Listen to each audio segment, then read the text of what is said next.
Euh, Déjà, merci, puisque vous êtes de la maison. Votre média est un média qui nous accompagne, qui nous a toujours accompagnés, dans de bons comme dans de mauvais moments. Et vous restez constant sur cette ligne-là. Il faut déjà dire que j'assure l'intérim de Jean-Rémy Yama avant qu'il ne soit au Sénat. Ça, c'est pour préciser les choses. Euh, alors, pour ce qui est de la santé de dynamique unitaire, comme vous pouvez le constater, dynamique unitaire vit, dynamique unitaire est présente. Elle le sera davantage d'ici quelques mois parce que le temps de l'hibernation est terminé avec la transition. La transition qui était une période réservée aux seuls militaires parce que ce sont eux qui avaient fait le coup d'État, donc on ne pouvait pas trop hausser le ton. Maintenant que nous avons, nous les civils, nous avons confié euh, notre mandat au président, vous comprenez que Dynamique Unitaire doit jouer son rôle dans ce qui est considéré aujourd'hui comme 5e République. Dynamique Unitaire, c'est quoi? Comme il est ce premier président élu de la 5e République, ce qui n'est pas faux. Mais vous savez, les discours tels que ceux qui précèdent la commémoration de l'indépendance, tout comme des discours de fin d'année, en fait, sont des discours qui ont le même objectif. Je ne, moi, je n'accorde pas trop d'importance en tant que citoyen à ces discours parce que ce sont des discours figés. Ils sont figés pourquoi? Parce que ce sont des discours politiques. Et ce n'est pas c'est pas en réalité dans ces discours où se trouve l'intérêt du citoyen. L'intérêt du citoyen se trouve dans les actes. Or, chaque président, en pareille circonstance, veut affirmer son leadership, il veut resserrer les liens avec sa population. C'est ça l'objectif de ces discours-là. Et depuis des années, vous le constatez, ce sont les mêmes discours partout. Et avec Ali, c'était les mêmes discours. Avec Omar Bongo, je suis sûr qu'avec Léon Bas, c'était les mêmes discours. Donc en réalité, le discours n'a rien à voir avec les actions de terrain, avec en réalité le bien-être des populations. Parce que notre bien-être, nous ne le puisons pas dans le discours, nous le puisons dans les actes comme quelques-uns que le président a cités dans son discours. Donc le discours ne m'accroche pas en réalité. Ce qui est intéressant pour moi, c'est ce qui est matérialisé sur le terrain. Est-ce que je mange bien? Est-ce que j'ai 3 repas par jour? Est-ce que je peux me faire soigner une fois je tombe malade? Est-ce que je peux nourrir ma famille? Est-ce que je peux me loger? Est-ce que je peux scolariser mes enfants? Ça, ce sont des actes qui doivent parler. Donc, je ne décrypte le discours, je n'aime pas trop faire ça, mais je retiens tout de même que le président, dans son discours, a fait allusion à l'idéal de dignité. Ça, je l'ai retenu. Il a parlé du social, il a parlé de l'économie, il a fait le bilan de la transition et il se projette. C'est ça l'objectif du discours en pareille circonstance d'un président de la République. Et c'est ce qu'il a fait. Maintenant, il se trouve que j'ai retenu quelque chose de pertinent dans le discours du président. Et je pense que c'est Dieu qui a parlé au président. Je ne sais pas si c'était écrit dans son discours. Parce qu'il est allé puiser dans le livre de Psaume, dans la Bible. Il est allé puiser dans le livre de Psaume. Je ne connais pas la référence exactement. Cette parole de Dieu qui dit, si le Seigneur ne bâtit, ceux qui bâtissent travaillent en vain. C'est ce que j'ai retenu d'important. Et c'est ce que tout le monde doit retenir. Ça nous invite à l'humilité. Le président reconnaît que quels que soient les efforts en tant qu'humain qu'il peut faire, si Dieu n'est pas au centre de son action, alors tout ce qu'il fait sera voué à l'échec. Et ce discours doit également interpeller les citoyens gabonais que nous sommes. Il doit beaucoup plus interpeller les Gabonais qui sont tellement enflés par l'orgueil, parce que quoi, ils occupent certaines positions au soleil. Il faut qu'ils comprennent qu'ils doivent être humbles. Il faut qu'ils comprennent qu'ils ne pourront rien faire s'ils ne mettent Dieu au centre de l'action politique du président. Vous voyez que c'est vers la fin qu'il l'a dit. Et parce qu'il s'est dit, je fais des choses, j'ai l'impression que ces choses-là ne marchent pas comme je veux, ou alors ces choses pourraient être confrontées à certaines difficultés. Alors, il fait appel à l'humilité. Le président lui-même est interpellé là-dessus, dans cette parole, qui nous enseigne que celui qui bâtit sans Dieu bâtit en vain. Donc, son œuvre ne peut pas durer. C'est ce que j'ai retenu d'essentiel dans le discours du chef de l'État. Et j'espère que ses collaborateurs, tous ceux qui veulent qu'il réussisse, tous les Gabonais, l'ensemble des citoyens gabonais, va approfondir son analyse de cette phrase qui est sortie de la bouche du président, que moi je dis une phrase prophétique. Parce que si on ne fait pas attention avec tout ce qu'on voit, à travers l'actualité dans notre pays, il faut qu'on fasse attention. Mettons Dieu au centre de l'action politique du président. La question de nos indépendances en Afrique, en tout cas, elle n'est pas propre. La célébration de la fête de l'indépendance n'est pas propre au Gabon. Et je pense que la même question se pose dans toutes les colonies françaises. Parce que nous avons l'impression, et là ce n'est même pas une impression, la réalité est que la France, nous sommes toujours restés la chasse gardée de la France. C'est pourquoi vous voyez des mouvements d'émancipation des peuples africains. Vous voyez tout ce que Kémy Séba fait avec la diaspora africaine des pays colonisés par la France. Pour moi, ce 17 août, c'est-à-dire ce 65e anniversaire de l'indépendance du Gabon, n'a rien de différent avec ce qu'on a vécu depuis 60. Parce que jusqu'à maintenant, tout est en France. La France nous contrôle. J'ai entendu, j'ai lu dans les réseaux sociaux, peut-être qu'on va aborder cette question tout à l'heure, quand un Français peut se permettre de payer son séjour à 150 000 francs au Gabon. Moi, je paye combien le séjour en France? Vous comprenez que les Français ici sont chez eux, nous sommes étrangers sur notre sol. Donc, l'indépendance n'est pas encore totale.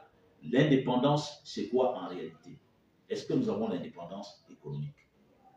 Même l'indépendance politique, nous ne l'avons pas encore, il faut le dire. La France a toujours un moyen de contrôler la politique sur le plan national, dans toutes ces colonies jusqu'à maintenant, en dehors de quelques-unes qui ont vu on va les appeler, ils vont les appeler comme ça, des nationalistes prendre le pouvoir.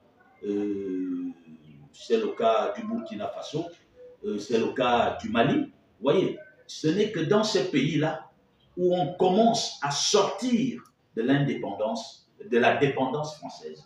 Donc, pour moi, sur ce plan-là, rien n'est différent de ce que nous avons vécu depuis 60. Moi, je suis de ceux qui condamnent fermement le fait de dépenser autant d'argent pour acheter des engins militaires. Le Gabon est un pays paisible, un pays de paix. Nous n'avons de problème avec personne.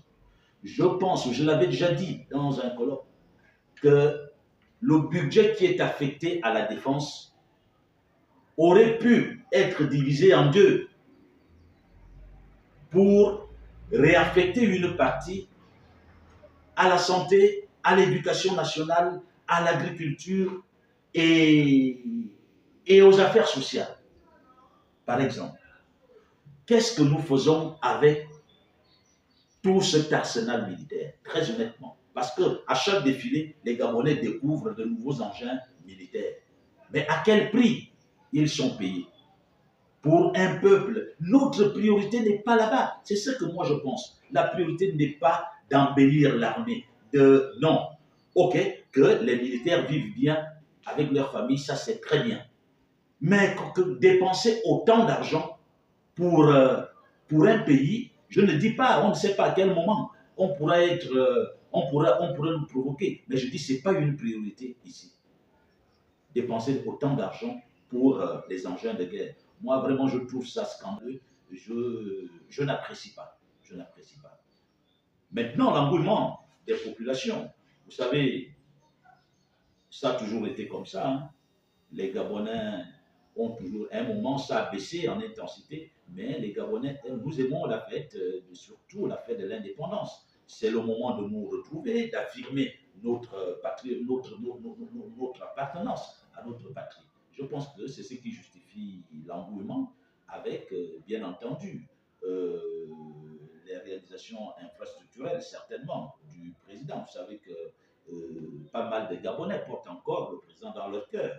Et donc, il faut accompagner, il fallait accompagner cette fête, il fallait accompagner, je veux dire, la dernière élection, c'est-à-dire le dernier score du président, avec cette fête-là. Je pense que c'est dans... Moi, malheureusement, je n'étais pas... j'étais pas trop loin de là aussi. C'est une déception pour moi. Je suis cette actualité aussi. Si j'ai bonne mémoire, je pense que après l'ouverture, l'inauguration du marché de la Barénée, deux activistes seraient descendus sur place et dans la répartition des places, les Gabonaises, les commerçantes gabonaises se sont senties marginalisées et l'ont décrié. Alors, vous savez, ce qui va poser problème, ce qui commence à poser problème dans la Ve République, c'est la grande proximité que le président a ou aurait avec certains Gabonais. Je parle d'activistes, je parle de syndicalistes, je parle de la société civile, je parle de certains politiques. Mais les politiques, bien heureusement, ne sont pas visibles dans ces débats de bas étage. Parce que tout le monde, il suffit d'avoir le numéro du président de la République. Quand nous l'avons au quartier, on pense que c'est la personne du président qu'on traîne dans nos quartiers. Au point que tout le monde peut se donner le pouvoir d'agir en lieu et place du président de la République. Sincèrement, c'est inédit dans notre pays. Au point que la fonction présidentielle perd un peu de ses couleurs. Alors, c'est le même constat chez certains militaires. Vous savez que la quasi-totalité des délégués spéciaux sont issus des rangs de l'armée. Et je pense que c'est le cas à Lambaréné. Alors, qu'est-ce que vous voulez? Quand le maire se dit être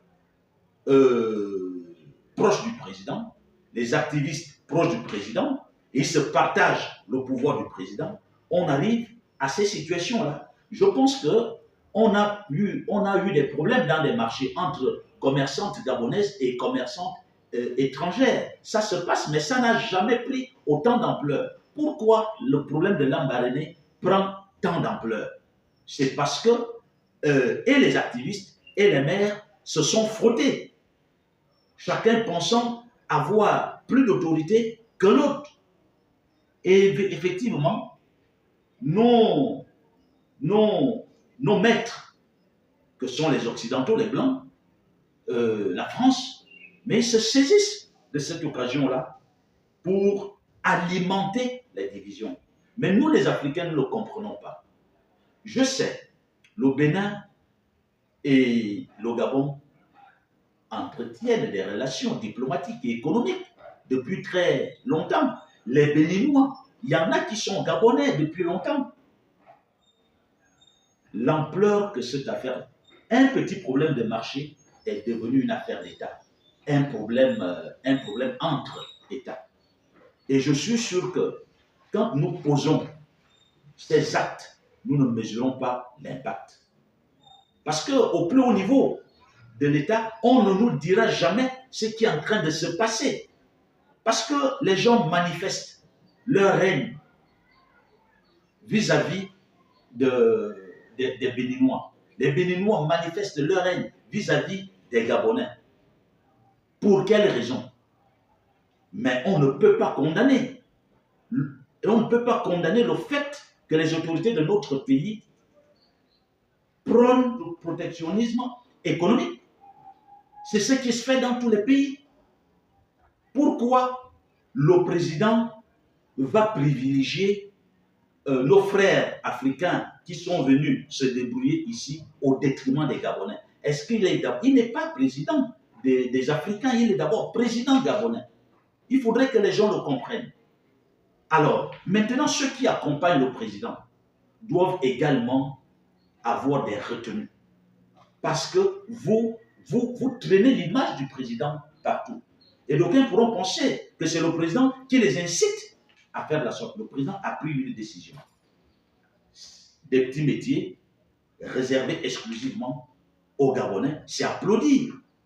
C'est applaudir. Il a besoin de régler le problème de chômage dans notre pays. Mais pourquoi ça peut faire tant de bruit?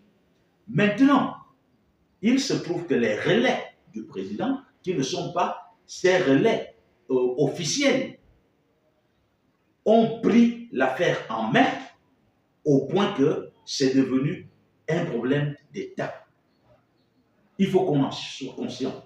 Il y a des Gabonais qui ont fait des enfants avec des Béninoises. Moi, je connais, j'ai des amis qui ont des épouses béninoises.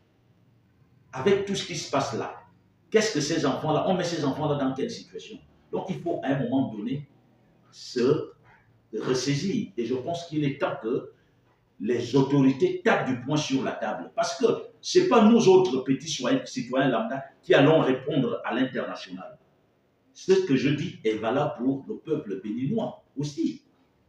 Vous voyez, on a donné trop d'espace au peuple béninois. Trop d'espace. Ce sont eux les féticheurs des autorités parce que tu veux garder ton pouvoir qui, je ne sais pas si on peut rassembler depuis Bongo, on peut rassembler 10 ministres et qu'on trouve 2 qui n'ont pas de féticheurs de gourous béninois. C'est difficile. C'est la même chose dans la haute administration.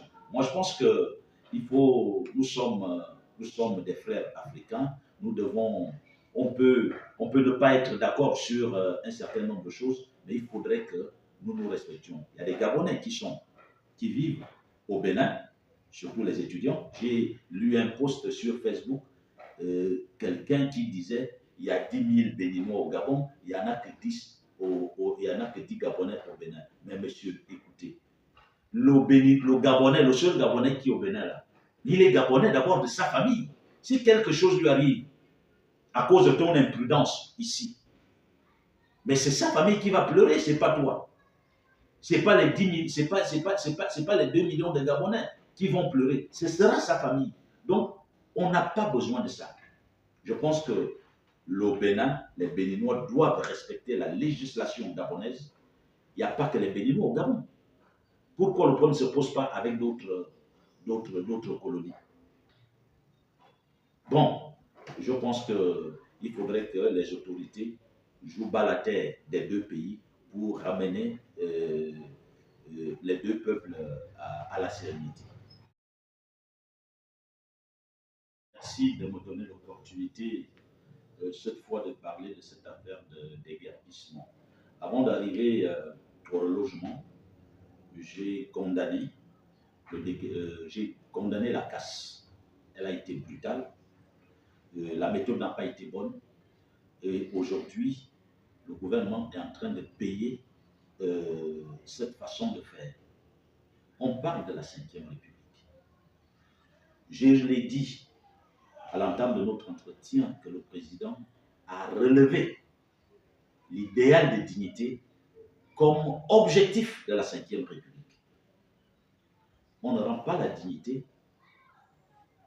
aux citoyens en les mettant dans la rue. Ce qui aurait dû être fait, c'était de recenser. Là, nous ne parlons encore que des guerpilles de la zone derrière l'Assemblée et Plaine-Rôtie. On ne parle pas encore de ceux de derrière la Russie, de ceux d'Ovendo. Vous comprenez, on aurait pu commencer par là. Recenser les gens où ils vivent. Et ça aurait limité la fraude. Je suis convaincu, connaissant le Gabonais, c'est vrai, ce sont des informations qui ne sont pas officielles, mais je suis convaincu qu'il y a dans cette affaire beaucoup de magouilles. Parce que c'est ça la mentalité du Gabonais. Le faux. Rappelez-vous que après la casse, un groupe de pseudo membres de la société civile s'est rendu sur le terrain en disant publiquement qu'ils avaient été envoyés, mandatés par le président de la République. Quelques heures ont suffi pour que le président les désavoue. À son tour, il a dit qu'il n'avait mandaté personne. Vous voyez bien que nous sommes dans un pays où tout le monde peut s'autoriser à jouer n'importe quel rôle. Et c'est ça, c'est l'image de la Cinquième République. C'est ça le soubassement de la Cinquième République. Et ces gens-là parlent au nom du président. Moi, je m'attendais à ce que le président tape du poing sur la table. Parce que si n'importe quel citoyen peut se permettre de se rendre n'importe où et de dire c'est le président qui m'a envoyé, mais c'est gravissime. Ça fragilise le pouvoir du président. Alors, pourquoi ils le font? Parce qu'ils posent toujours à côté du président. Et ils sont crédibles. Je vais vous rappeler, vous me donnez l'occasion de rappeler un fait. Alors que nous étions en réunion de confédération syndicale, dans la salle de réunion de l'actuel ministre du Travail, c'est lui qui présidait la réunion. On préparait la mission de Genève, donc la mission de Genève. Et pendant cette réunion, je me rends compte que sur l'affiche, il y a le SNEC qui est membre affilié à Dynamique Militaire. Alors c'était une réunion de confédération. Je demande au ministre, comment se fait-il que le SNEC, qui est membre affilié de Dynamique Militaire, puisse se retrouver ici? Qu'est-ce qui s'est passé? Au lieu que le ministre me réponde, vous savez qui le ministre appelle pour me répondre? C'est Mitza, qui était à côté. Il dit Mitza, répond. Ça veut dire quoi? Ça veut dire que le ministre veut dire que ce n'est pas lui en réalité qui l'a fait. Et que c'est Mitza qui sait ce qui s'est passé. Ça veut dire que certains Gabonais peuvent se permettre aujourd'hui, grâce à leur proximité avec le président, d'influencer même les ministres, de décider à la place des ministres. Et c'est comme ça que j'ai perçu ce fait-là. Je reviendrai, Dynamique Militaire reviendra sur ce fait abondamment dans les prochaines semaines. Vous comprenez que le président doit revoir son entourage. C'est important. C'est important. Les maisons, oui. Moi aussi, je l'ai appris. J'ai appris même avant que certains membres de la société civile se seraient rendus où les listes se faisaient établir. Ils ont mis les noms des gens qui n'avaient jamais habité sur ces sites-là. Mais pourquoi ils mettent ces noms-là? Ce sont leurs maisons à eux en réalité. Mais ce sont des prête-noms.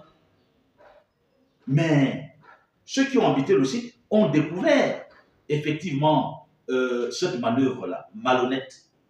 Je pense que ce qu'il y a lieu de dire, moi ce que je propose au président, c'est de retirer toutes les clés qu'il a remises aux Gabonais.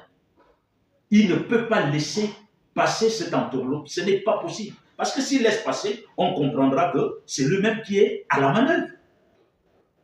Parce que ce qui s'est passé en zone dernièrement, oui, effectivement, beaucoup de gens m'ont appelé, me disant qu'on a appris que les syndicalistes, après j'ai appelé, on m'a envoyé une liste, j'ai appelé certains de mes camarades qui m'ont donné des explications qui sont syndicalistes. C'est vrai, les maisons ont été remises à certains leaders syndicaux de l'éducation nationale. Ce n'est pas faux parce que certains me l'ont confirmé eux-mêmes. Mais comment ils ont eu des maisons?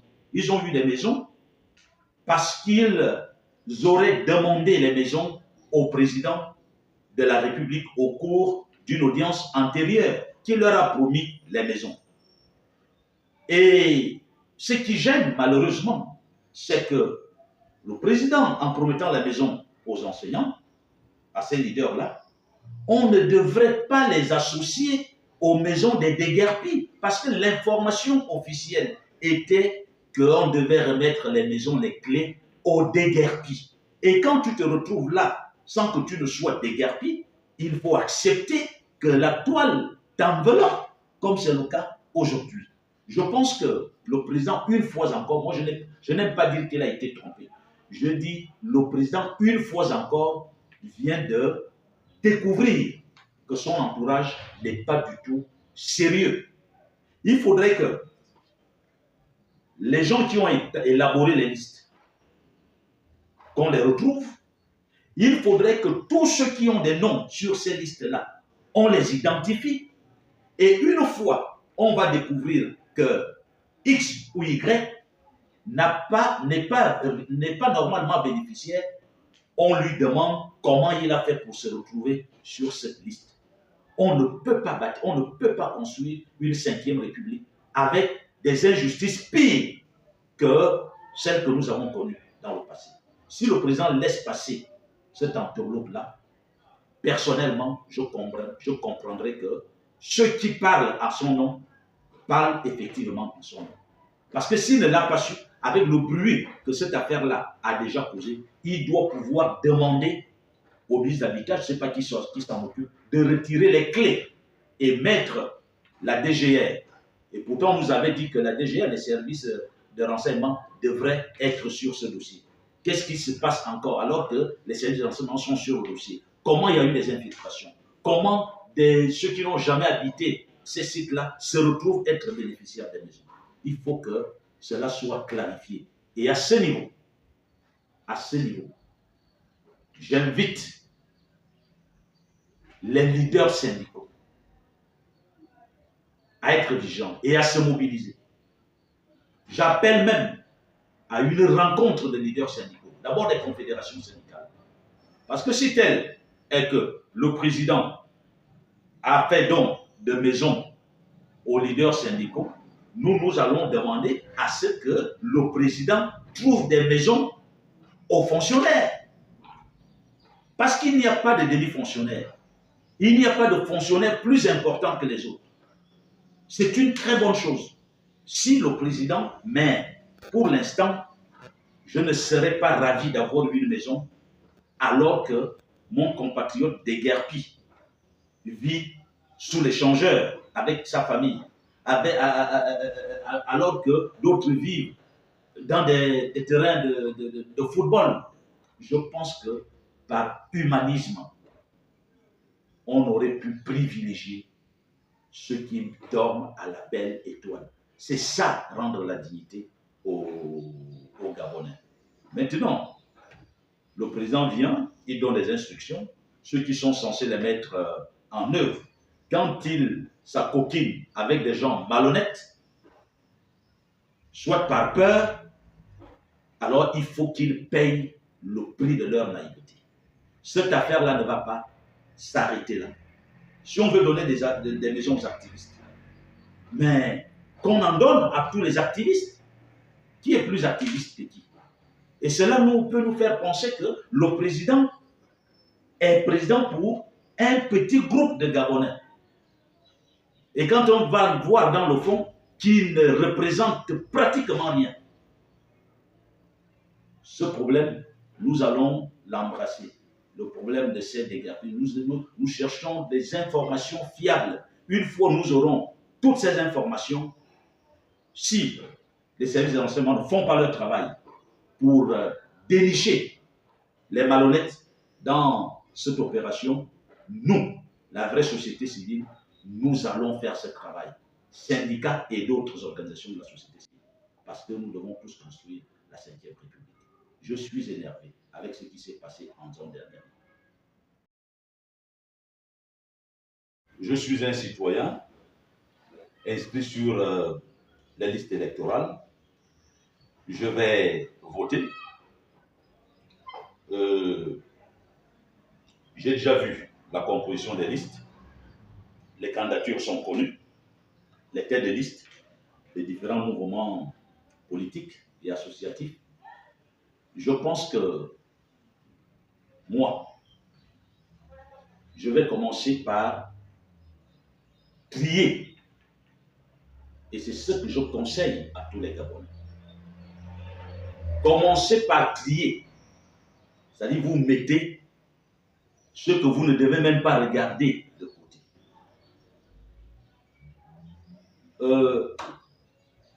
Moi, je suis militant d'un parti politique. Je suis militant d'un parti politique. Je le dis à qui veut l'entendre, le RPG. Mais qui me semble... Bon, je ne suis pas sur une liste, je ne suis pas candidat. Je ne fais pas la politique pour l'instant. Mais je pense que ces élections vont être trop serrées. Vous avez deux faux jumeaux, l'UDB et le PDG. Ça, il faut le dire. Les Gabonais se sentiraient très à l'aise de voir des candidatures du parti du président, des candidatures sans trop de faux mélange. Là, je rapporte ce qui est dit, hein, pour ceux qui suivent ces choses-là. Mais les gens se plaignent. Les gens se plaignent. Et quand les gens se plaignent par rapport à la position des anciens pédégistes. Je vous assure, cette élection peut nous créer beaucoup de surprises. Moi, j'invite les concitoyens à choisir par rapport à ce que les uns et les autres ont fait hier. À l'Assemblée, on y va, c'est pour défendre la cause des plus faibles, des vulnérables. Celui qui n'a jamais défendu la cause du plus faible, mais pourquoi tu vas les lire? Tu vas aller les lire pourquoi? Celui qui n'a jamais plaidé la cause des personnes vulnérables. Mais ce qui m'arrange, c'est qu'il y a plein de syndicalistes qui sont candidats. Il y a plein de gens de la société civile avec qui nous avons mené des combats dans ce pays. Et je pense que le vote des Gabonais sera orienté vers ces acteurs-là. C'est ce que moi je crois. Il faut mettre un peu le politique à l'écart cette fois-ci. Moi, je pense qu'on attend l'élection. Nous ne sommes pas en campagne. Moi, je suis un simple électeur et c'est mon avis. Je suis juste déçu de voir les pédégistes venir jouer des premiers rôles dans des partis dits nouveaux. Et vous voyez, la Bible le dit, le vieux vin dans, je crois que c'est dit comme ça, le vieux vin dans les vieilles outres, ce n'est pas toujours bien. Et je sais ce qui risque de se passer. Je ne sais pas ce qui peut se passer quand le vin nouveau est dans de vieilles outres. Je ne sais pas ce qui peut se passer, mais c'est ce qui risque de se passer lors des prochaines élections. Je souhaite déjà bon vent à tous les candidats, même ceux du PDG. En guise de conclusion, vous dire merci de m'avoir donné l'opportunité de réagir par rapport à l'actualité dans notre pays, une actualité brûlante, beaucoup plus, euh, avec, le faux qui a été révélé lors de la distribution des logements au déguerpi. Moi, c'est le point le plus essentiel parce qu'on parle de notre pays, on parle de la Ve République. Nous devons redorer le blason de cette République et chacun à son niveau. Et donc, nous allons jouer notre rôle en tant qu'acteurs de la société civile, en tant que syndicalistes. Nous n'allons pas laisser la possibilité aux vendeurs d'illusions, aux mêmes faux membres de la société civile qui avaient plombé le magistère d'Ali Bongo. Nous ne leur donnerons pas la chance, même si le président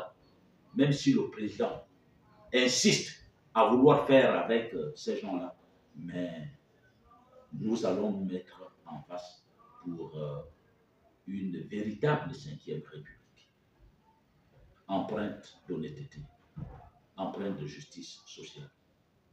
Voilà, pas de triomphe.